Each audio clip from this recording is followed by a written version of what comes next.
반갑습니다. 한바닥 한국사입니다. 오늘 배울 내용은 한국사 능력검증시험 27강 조선의 건국과 국가 기틀의 마련에 대해서 살펴보도록 하겠습니다. 이대적으로는 드디어 조선 전기 파트로 나가게 되는데, 크게 지금 보다시피 두 가지 주제가 있습니다. 하나는 조선의 건국과 관련된 내용이고, 하나는 국가 기틀과 관련된 내용이 되는데, 이미 우리가 앞선 시간에 고려 말 부분을 할 시기에 조선 건국 과정은 구체적으로 배운 바 있죠. 그래서 오늘은 간단하게 조선 건국과 관련한 부분은 간단하게 살펴보고 국가 기틀 마련 파트로 나아가도록 하겠습니다. 그래서 먼저 조선 건국 과정부터 한번 간단하게 살펴보도록 하겠습니다. 그래서 먼저 조선 건국 과정부터 살펴보면, 고려 말 새롭게 성장한 세력이 대표적으로 두 세력이 있다고 했습니다. 그래서 고려 말에 이르게 되면 크게 두 세력이 성장을 하죠. 하나가 신흥 무인 세력이 홍건적과 왜구를 격퇴하면서 성장하게 됩니다. 이 신흥 무인 세력 중에서도 가장 대표적인 인물이 바로 이성계라는 인물이 있겠고, 또한 공민왕이 개혁 정책을 실시를 하면서 새롭게 성장한 세력이 있다고 했죠. 그들을 갖다 우리는 신진 사대부라고 부른다고 했습니다. 이 중에서도 신진 사대부는 개혁의 방향을 둘러싸고 크게 급진 사대부와 옹건 사대부로 나뉘어지게 되는데, 이 급진 사대부의 가장 대표적인 인물이 정도전이라는 인물이었고, 옹건 사대부의 가장 대표적인 인물이 정몽주라고 했습니다. 그런데 바로 이 이성계와 정도전이 손을 잡게 됨으로써 이들에 의해서 조선이라는 나라가 건국되게 되는데, 이때 보시면 이성계 같은 경우는 위화도 해군을 통해서 정치적 실권을 장악하게 되죠. 정치적 군사적 실권을 갖다가 장악하게 되는데, 참고로 위화도 해군이 발생한 시기는 1388년이 되겠습니다. 이후 권력을 장악한 이성계는 누구하고 손을 잡게 되냐면 바로 이 정도전 급진 사대부하고 손을 잡게 되고, 이들에 의해서 과전법이라는 토지제도 개혁이 실시가 됩니다. 이 과전법을 통해서 드디어 경제적 실권까지 장악하게 되는데, 이게 언제냐면 1391년이 되겠죠. 과전법을 실시한 시기는 1391년이 되겠습니다. 드디어 이 위화도 해군을 통해서 정치적 군사적 실권을 장악하고, 과전법을 통해서 경제적 실권까지 장악한 이 세력들은 드디어 조선이라는 나라를 건국하게 되더라는 겁니다. 그게 언제냐면 1392년에 드디어 이 조선이라는 나라가 건국이 되게 됩니다. 조선이라는 국호는 언제 바뀌게 되냐면, 자, 국호부터 한번 살펴봅시다. 국호는 조선이라는 국호를 사용하죠. 처음에는 이 조선과 환영을 두고 고민을 합니다. 환영은 이성계가 태어난 고향의 이름이 환영인데, 끝내는 조선이라고 이렇게 당군조선, 즉 고조선을 갖다가 이어받는다 하여 조선이라는 국호를 갖다가 사용하죠. 조선이라는 국호를 사용한 시기는 1393년부터 사용을 하게 되고, 또한 수도도 드디어 한양으로 수도를 갖다가 천도를 하죠. 수도를 갖다가 어디로? 한양으로 수도를 갖다가 한양으로 천도한 시기는 그 다음에인 1394년에 수도를 갖다가 천도를 하게 됩니다. 그리고 또한 어떠한 국가를 꿈꿨냐면 유교 중심의 양반 관료 집단이 중심이 되는 그러한 사회를 꿈꿨죠. 근데 이런 모든 것들을 주도해서 했던 사람이 바로 누구냐? 바로 이 정도전이라는 인물입니다. 누구에서? 정도전이라는 인물에 의해서. 실제로 이성계는 무인 세력이고 이 정도전은 이 사대부 출신이다 보니까 행정가적 능력이 뛰어났겠죠. 그래서 이 정도전에 의해서 실제로 많은 시스템이 갖추어지게 되는데, 이 조선이 건국되어지는 과정 속에 몇 가지 기본적인 원칙을 바탕으로 해서 나라를 운영하려고 하는데, 일단 정도전은 어떤 나라를 꿈꿨느냐, 이 단어 하나 체크를 해두시기 바랍니다. 정도전은 조선이라는 나라를 재상 중심 국가로 만들고 싶었다 합니다. 즉 신하 중에서 가장 신하들 집단과 신하들 집단 중에서 가장 우두머리를 재상이라 부르는데, 왕이 중심이 된 나라가 아니라 신하가 중심이 된 그런 나라를 만들고자 했던 거죠. 왕은 항상 뛰어날 수만 없겠죠. 그래서 즉 그 왕이 조금 부족한 부분이 있더라도 신하들이 나서서 이를 갖다가 메꾸어서 나라를 운영하면 나라가 잘 돌아갈 것이다, 이렇게 판단을 했던 거죠. 하지만 끝내 정도전은 나중에 제거되게 되어 있지만, 이를 바탕으로 해서 자 문제 보시면 사상적으로는 어떤 나라를 갖다가 꿈꿨냐면 숭유억불. 해설을 하자면 쉽죠. 유교를 숭상하고 불교를 억제하겠다, 유교 중심 국가를 만들고, 두 번째 경제적으로는 농본억상. 국가의 경제의 근본은 농업을 하고 상업은 억제하겠다. 다음 세 번째, 이거는 태종 때 마련된 기본적인 외교 관계가 되는데, 4대 교린을 갖다가 원칙으로 하겠다. 4대, 즉 큰 나라는 성길 사자죠. 큰 나라는 성기고, 이웃과는 이웃닌자죠. 이웃과는 교류하겠다. 여기서 이웃에 해당되는 곳은 여진족과 그리고 일본이 되겠습니다. 그래서 기본적인 이러한 틀로 드디어 조선이라는 국가가 만들어진 거죠. 그에 따라서 두 번째 주제를 보도록 하겠습니다. 두 번째 주제, 국가 기틀의 마련. 국가 기틀 마련.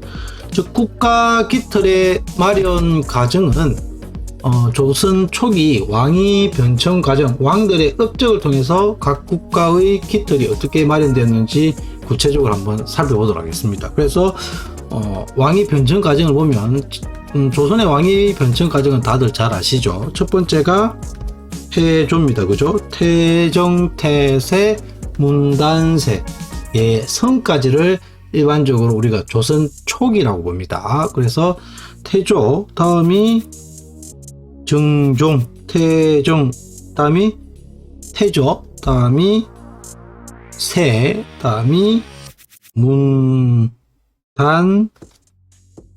세, 다음이 예, 성, 이렇게 되는 건데, 이 태조, 그리고 어디 갔죠? 세조를 갖다가 제외하고는 다 종이 되겠습니다. 그래서 태종, 세종, 문종, 단종, 세조, 예종, 성종, 이렇게 되겠죠. 조와 종을 붙이는 차이점은 일반적으로 덕이 있는 대다수의 왕에게는 종을 붙이고, 조는 국가를 건설하거나 혹은 국가의 커다란 위기를 극복한 왕에게는 이 조를 갖다가 사용을 합니다. 그래서 먼저 태조부터 보면, 태조는 그거부터 봅시다. 태조의 부인이 두 분이 계십니다.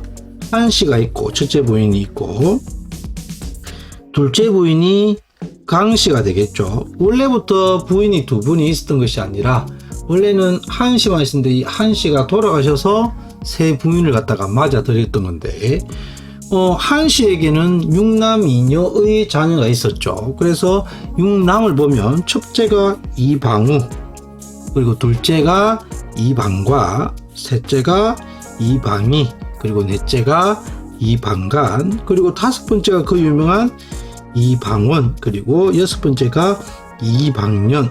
이렇게 첫째 한씨에게는 6명의 아들이 있었고, 다음에 강씨에게는 이방번이 있었고, 방번, 그리고 이방석, 이렇게 있었죠. 그런데 조금 전에도 이야기했다시피 한씨는 돌아가셨고, 이 강씨가 있다 보니까 이 강씨가 계속해서 이성계한테 건의를 했겠죠. 다음 왕위를 갖다가 자기가 낳은 자식에게 좀 물려주고 싶겠죠. 그런데 이 강씨의 첫 번째 아들 이방번은 조금 태어날 때부터 약간 문제가 있던 것 같고, 이 둘째인 이방석을 갖다가 왕으로 추대하고 싶었고, 또한 이 이성계도 이 마지막 막내 아들인 이방석을 상당히 기여했다고 했죠. 그래서 드디어 이 이방석을 갖다가 세자로 책봉을 하게 됩니다. 세자로 책봉을 하게 되고, 이 세자 수업을 갖다가 누구에게 맡겼냐면 바로 이 정도전이라는 인물에게 맡기게 됩니다. 근데 여기에 불만을 가졌던 사람이 바로 누구냐? 바로 조선 건국의 핵심 인물이었던 이방원이 여기에 불만을 가졌던 거죠. 자기가 실제로 아버지가 왕에 오르고 조선이 건국되어지며, 또한 그들의 정적이었던 바로 이 온건 사대부를 갖다가 제거하는데 가장 핵심 역할을 했던 게 이방원인데, 자기에게 왕권을 물려주지 않고 바로 이 막내인 이방석에게 왕위를 물려주려 하자 드디어 이방원이 난을 일으켜서 이방석을 제거하고 방분도 제거하고, 또한 재상중심국가의 불만을 가지고 있었는데 이러한 재상중심국가를 갖다가 주장했던 정도전까지도 제거하게 되니 이게 바로 1차 왕자의 난이 됩니다. 이 1차 왕자의 난을 통해서 실권을 장악하게 되는데, 자기가 바로 왕에 오르면 보기에 좋지 않겠죠. 형제들끼리 서로 죽임을 하고 그리고 왕권을 차지하면 그렇게 쓱 보기가 좋지 않을 거라 판단하여 둘째 형인 이 이방과에게 왕위를 양보하게 되고, 그러다 보니 이 이방가가 조선 두 번째 왕인 정종이 되게 됩니다. 하지만 당연히 이 정종 때는 왕권이 강하지 못하겠죠. 왕권이 상당히 약합니다. 왜? 누가 실권을 갖다가 장악하고 있기 때문에 바로 이 이방원이 실제적인 권력을 장악하고 있다 보니까 왕권이 강하지 못하더라. 그러던 중에 어떤 일이 또 발생을 하게 되냐면, 이 이방간에 옆에 있던 사람 중에 이 박포라는 자가 있는데, 이 박포가 계속해서 이간질을 하죠. 이 방간도 왕이 될 수 있다. 근데 이 방원이 너무 그렇게 한다. 그렇게 하면서 이 이간질 속에 드디어 이 방간과 이방은 간에 넷째 아들과 다섯째 아들 간에 드디어 권력 다툼이 일어나니 이게 바로 2차 왕자의 난입니다. 2차 왕자의 난이 일어나서 이 방간을 제거하고 드디어 이 방간이 이제 겁날 게 없겠죠. 그래서 드디어 이 이방원이 왕에 오르니 그게 바로 태종입니다. 태종이 이렇게 왕에 오르고 나서 가장 첫 번째로 했던 것은 바로 무엇을 강화하는 데 주력했겠다?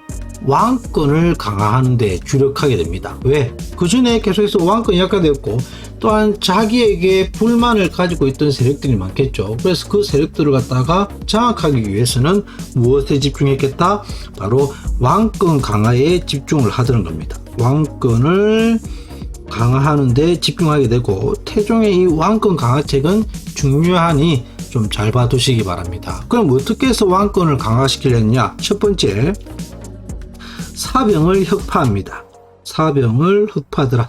개인들 병사, 그 각각의 권력자들이 가지고 있는 사병 집단들을 갖다가 없애버리고, 또한 사관원을 갖다가 독립해서 운영하게 됩니다. 사관원을 갖다가 독립시키고, 또한 이때 세금을 원활하게 거둡고 국가 재정을 안정화시키기 위해서 호패법이란 것을 실시를 하죠. 호패법을 실시하더라.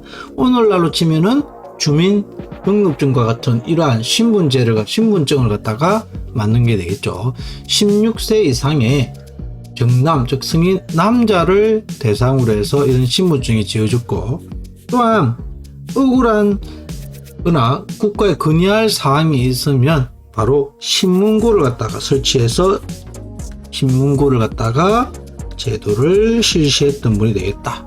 그리고 또한 이게 중요한데, 정치 시스템에 있어서 6조 직계제란 것을 실시합니다. 6조 직계제란 것을 실시하는데, 이 6조 직계제가 뭐냐면 조선의 중앙정치조직은 나중에 배우겠지만 기본적인 시스템이 제일 위에 누가 있냐면 왕이 있고, 그 다음에 가장 국가의 모든 것들을 결정하는 최고기구가 바로 의정부라는 기구가 있습니다. 의정부라는 기구가 있고, 그 밑에 실무행정기구인 육조라는 기구가 있는데, 원래 정상적일 때는 시스템이 어떻게 돌아가야 되냐면 왕이 의정부에 명령을 내리면 의정부가 결정을 해서 육조에서 실무행정을 맡는, 그리고 다시 육조가 의정부에 보고하면 다시 의정부가 왕에게 이렇게 제시를 하는 이러한 시스템을 갖다가 뭐라 부르냐면, 이렇게 돌아가는 시스템을 의정부 서사제라고 부릅니다. 이런 정상적인 시스템을. 그런데 육조 직계제는 뭐냐면 왕이 직접 육조에다가, 그리고 육조도 직접 왕에게 보고하는 이런 시스템을 갖다가 바로 육조 직계제라고 한 거죠. 즉 의정부의 권한을 갖다가 상대적으로 약화시킨 겁니다. 그를 통해서 물론 왕은 힘들겠죠. 하지만 이를 통해서 왕권을 갖다가 강화시켰던 왕이 바로 태종이 됩니다. 그 외에도 뭐 나머지 내용들 몇 가지만 더 살펴보면, 이때 여기다가 적겠습니다. 7번 현존하는 동양 세계 최고의 세계 지도를 만들게 되는데, 그 지도가 이름 종기인데 이게 조금 옆으로 더 적겠습니다. 너무 길어서. 지금 보시면 7번 태종의 업적이 되겠습니다. 그대로 태종. 혼일강리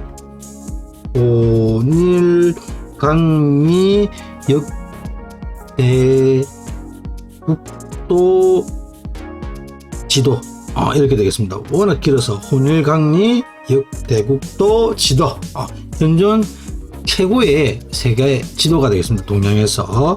그리고 또한 이때 인쇄기술도 발달을 하여 주자소라는 기구를 설치합니다. 주자소라는 기구를 설치해서 여기서 개미자를 갖다가 주조하기도 하더라. 개미자를 갖다가 주조하는 이러한 것들을 했던 것이 언제 때가 되냐면 태종 때가 되겠습니다.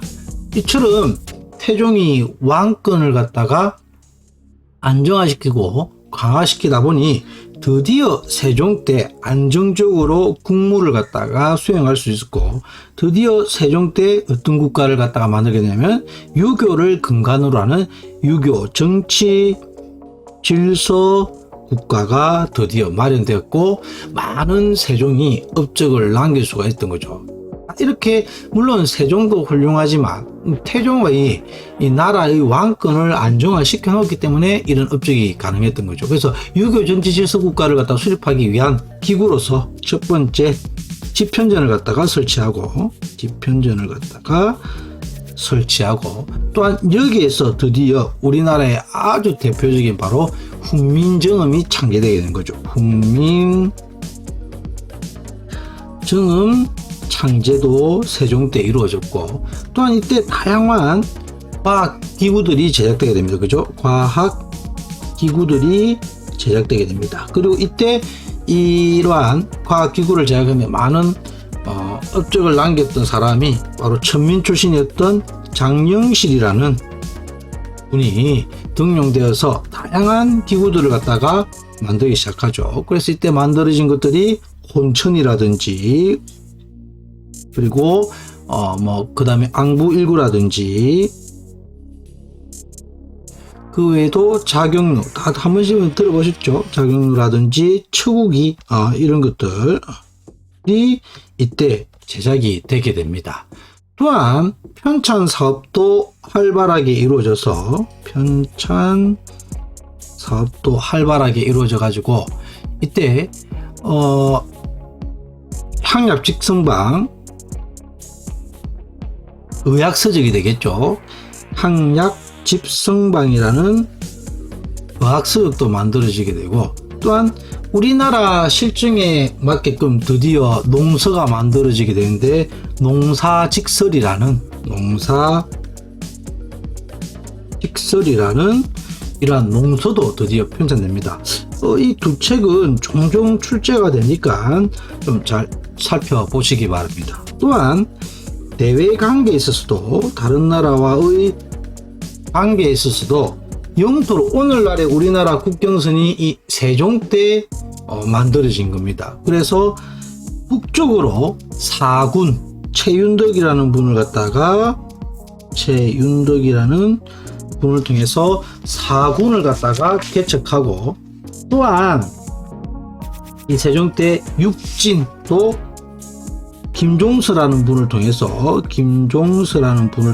육진을 개척해서 오늘날의 두만강과 압록강 유역을 갖다가 개척을 하게 됩니다. 또한 왜구들의 침범이 잦아 이때 이종무를 시켜서 드디어 서시마섬도 이때 정벌을 하죠. 이종무라는 분을 통해서 서시마섬을 정벌을 하더라. 그 외에도 이때 일본과의 교역을 해서 삼포를 갖다가 개항해 주기도 하고, 또한 개해약조라는 것도 체결을 하게 됩니다. 개해약조를 체결을 하더라. 그리고 정치 시스템에서도 다시금 정상적인 시스템으로 돌리게 되죠. 그래서 다시금 어정부 서사제를 갖다가 다시금 실시를 했던 거죠. 이처럼 세종 때 이렇게 되면 많은 업적들을 갖다가 남기게 되는데, 하지만 이 세종이 조금 욕심이 많으셨던 분이었죠. 음식에 있어서도 고기 반찬이 없으면 밥을 갖다가 먹지 않았다 할 정도로 음식에도 욕심이 있었고, 또 여성에 있어서도 좀 욕심도 있었고, 그 외에도 집권에 있어서도 오랫동안 집권합니다. 보통 조선시대 때 왕이 집권이 평균적으로 한 21년 이렇게 되는데, 이 세종이 몇 년간 대략적으로 집권하면 30년 정도 집권하게 됩니다. 세종이 대략적으로 30년간 집권을 하게 되고, 이 다음에 왕이 되어야 될 이 문종이 그래서 오랫동안 대략 한 20년간 세자로 있게 됩니다. 또 몸도 허약해서 실제로 이 문종 같은 경우는 왕이 오는 지 2년 3개월 만에 병사에서 돌아가시게 되고, 이때 어린 나이에 누가 왕에 오르게 되냐면 단종이 왕에 오르게 되는 거죠. 그러다 보니 이 문종 시기와 단종 시기에는 왕권이 상당히 다시금 어떻게 되었다? 약화되게 되었던 거죠. 특히 이 세종의 아들은 3명이 있었죠. 세종의 아들이 세종이 있고, 세종의 부인이 누구냐면 소현왕후였죠. 소현왕후였고, 첫째가 그 아들이 문종 있고, 둘째가 수양대군입니다. 그죠? 수양대군이고, 셋째가 안평대군인데, 이 문종은 허약했던 데 비해서 여러분들 영화 관상에도 나오다시피 아주 부리부리한 눈을 가지고 성격이 아주 험악했던 그런 이정재가 수양대군 역할을 맡아가지고 멋지게 등장하는 장면이 있습니다. 바로 이 수양대군이 어린 나이에 안종이 왕에 오르자 이때를 이용해서 난을 일으켜서 드디어 권력을 잡게 되니, 그게 바로 누구냐면 이 수양대군이 난을 일으켜서 왕권을 내니 그게 바로 이 세조가 됩니다. 그 난 이름이 뭐냐? 바로 계유정난이 됩니다. 이 계유정난을 일으켜서 드디어 세조가 왕에 오르게 되는 거죠. 그리고 무엇에 주력하게 되느냐? 다시금 이제까지 왕권이 약화되어 있기 때문에 세조가 왕에 오르고 나서 무엇에 주력하냐면 왕권 강화에 다시금 주력하게 됩니다. 세조조 종종 한국사 능력 검정시험 기출문제로 출제가 되는데, 대표적으로 이제 왕권을 강화하기 위한 정책으로 어떤 것들을 실시를 하게 되냐면, 첫 번째, 단종을 바로 제거를 하지는 않습니다. 유배를 보내죠. 그러다 보니까 여러분들 알다시피 사육신이라든지 이런 세력들에 의해서 계속해서 단종을 갖다가 포기시키라는 단종 포기 운동이 일어나게 됩니다. 그래서 끝내 나중에는 이 단종을 갖다가 어떻게 보면 자살을 갖다가 권유해서 죽음에 이르기까지 하고 제거를 하게 되는 거죠. 그리고 이런 단종 포기 운동이 어디에서 종종 일어나게 되냐면 지방에 있던 유향수라든지 집현전 학자들이 중심이 되어서 일으키더란 겁니다. 그래서 이 세조가 바로 집현전을 폐지시켜 버리죠. 집현전을 갖다가 폐지시키고, 두 번째, 국가 재정을 갖다가 강화시키고 토지 수급의 안정화를 위해서 직전법이란 것을 실시를 합니다. 직전법이란 것을 실시하게 되는데, 이 직전법은 뭐냐면 토지제도입니다. 그 전에 조선이라는 나라가 건국될 때 토지제도 개혁으로 실시했던 것이 바로 과전법이죠. 그런데 이 과전법은 누구에게 토지를 지급하는 제도냐면 전현직, 그러니까 현직 관리에게도 토지를 지급하고 물러난 전직 관리에게도 토지를 지급하는 그런 제도입니다. 그런데 이렇게 전직, 현직 관리에게 토지를 지급하다 보니 토지 부족 현상이 발발을 하게 되었고, 그래서 직전법이라는 것을 실시해서 누구에게만, 현직 관리에게만 수조권을 갖다가, 토지에서 세금을 거둘 수 있는 권한이죠. 수조권을 갖다가 지급하게 됩니다. 그리고 다시금 정치 체제에 있어서도 6조 직계제를 갖다가 다시금 실시하게 되고, 이를 바탕으로 드디어 다음이 예종인데, 예종은 왕이 오른 지 1년여 만에 돌아가셔서 보지 않고 성종으로 넘어가겠습니다. 그래서 이렇게 강화된 왕권을 바탕으로 드디어 국가의 통치 체제, 국가 기틀을 마련하셨던 분이 바로 이 성종이 되겠습니다. 그래서 이때 통치 체제가 확립되게 되겠죠. 성종 때는 완성이라고 했습니다. 그죠? 그래서 이때 무엇을 통해서 통치 체제가 완성되느냐? 바로 조선의 근간이 되는 법전이 있죠. 경국대전입니다. 그죠? 이 경국대전이 이때 완성이 되게 되는데, 여기서 함정이 하나 있는데, 이 경국대전이 완성된 시기는 성종이지만, 자, 이 경국대전에 편찬이 시작한 것은 세조 때입니다. 세조 때 이 경국대전의 편찬 작업이 시작됐고, 완성한 게 성종 때입니다. 그리고 두 번째 대표적인 업적으로 홍문관이라는 것을 설치합니다. 홍문관을 갖다가 설치하더라. 홍문관은 집현전을 갖다가 대신해서 가구로 치면은 집현전의 역할을 했던 그러한 기구가 홍문관. 그리고 다시금 정치 시스템도 다시금 정상적인 어정부 서사제로 이렇게 돌리게 되었던 거죠. 그래서 오늘은 크게 조선 건국과정 순서를 조금 잘 알아두시면 좋을 것 같고, 두 번째는 조선 초기 왕위 변청 과정을 통해서 국가의 기틀이 마련되어 가는 과정에 대해서 살펴봤습니다. 그러면 이를 통해서 그 기출문제 한번 풀어보도록 하겠습니다. 가에서 일어난 순서대로 옳게 나열한 것은 이렇게 되겠습니다. 그죠? 보시면 이성계가 위하도 해군을 통해서 정권을 했다. 위하도 해군을 했던 시기는 1388년이 되겠습니다. 그죠? 이를 통해서 이성계가 정치적 실권을 장악했다고 했죠. 다음으로 한양으로 도읍을 정하였다.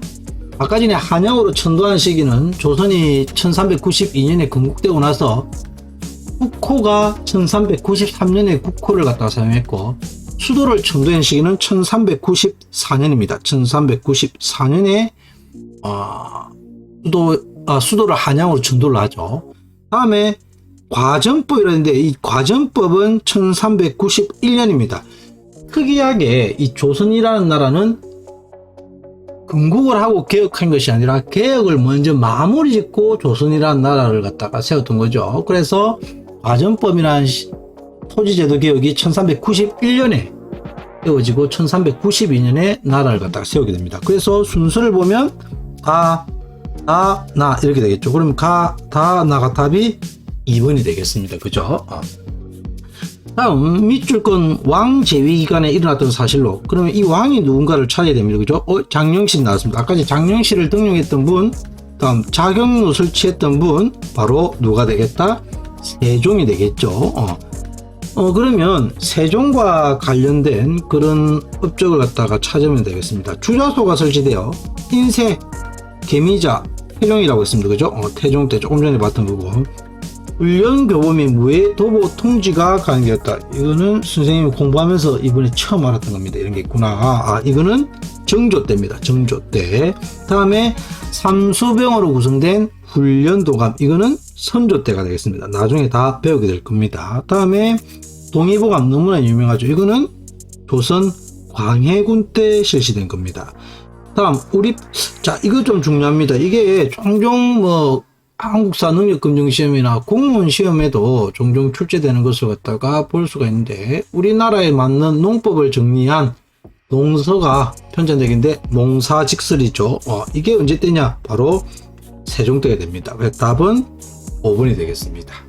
그래서 오늘 본 내용을 보면 각각 왕들의 업적을 통해서 국가의 깃털이 마련되어지는 과정에 대해 살펴봤는데, 보시면 주로 종종 출제되는 게 태종, 세종, 그리고 세조, 이렇게 해서 출제가 많이 되고 있습니다. 그래서 이 부분 조금 중점적으로 봐두시면 좋을 것 같습니다. 그래서 오늘 수업은 이렇게 해서 마치도록 하겠습니다. 다들 수고하셨습니다.